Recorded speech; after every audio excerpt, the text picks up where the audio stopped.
আসসালামু আলাইকুম সবাইকে। এই তো আমার মেয়ের আজকের রেসিপি বিয়ে বাড়ি স্টাইলে চিকেন ফ্রাই। চলুন তাহলে দেখে নিই।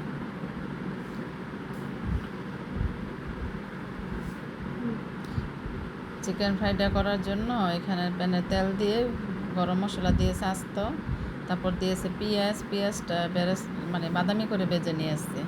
দিয়েছে এখানে পেঁয়াজের পেস্ট আর আদা রসুন, আবার একটু পেঁয়াজের সাথে ভেজে নিয়ে এসছে। তারপর দিয়েছে এখানে লবণ আর লাল মরিচের গুঁড়া, জিরের গুঁড়া। এখন সব কিছু ভালো করে মিক্স করে পানি দিয়ে ভালো করে মশলাটা কষিয়ে নিব। মশলা কষানো হয়ে যাওয়ার পরে তারপর দিয়েছে চিকেনগুলো একবারে রান্না করে নেবে। চিকেন থেকে যে পানিটা উঠবে ওইটা দিয়ে রান্না করে নেবে। তারপরে মশলাটা একবার শুকিয়ে গায়ে যখন মাখা মাখা হয়ে যাবে তখন নামিয়ে নিয়েছিল।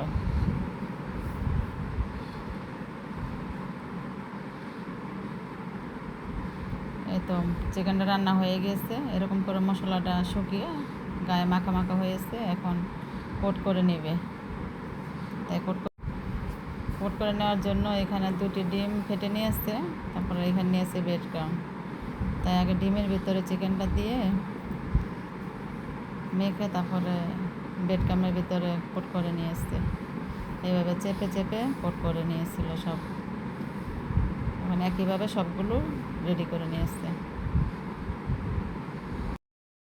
এই তো ফাইনালি সবগুলো কোট করা হয়ে গেছে। এখন নর্মাল ফ্রিজে 1 ঘন্টা রেখে দেব। 1 ঘন্টা পর চিকেনগুলো ফ্রাই করে নেবে। তাই প্যানে তেল দিয়ে গরম করে নিয়ে চিকেনগুলো দিয়ে দিচ্ছে।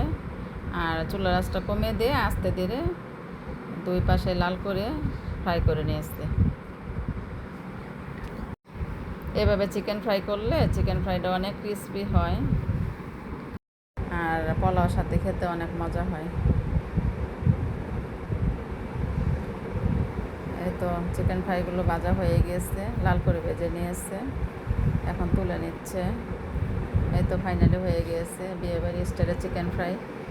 তো রাখি, সব ভালো থেকেন, আল্লাহ হাফেজ।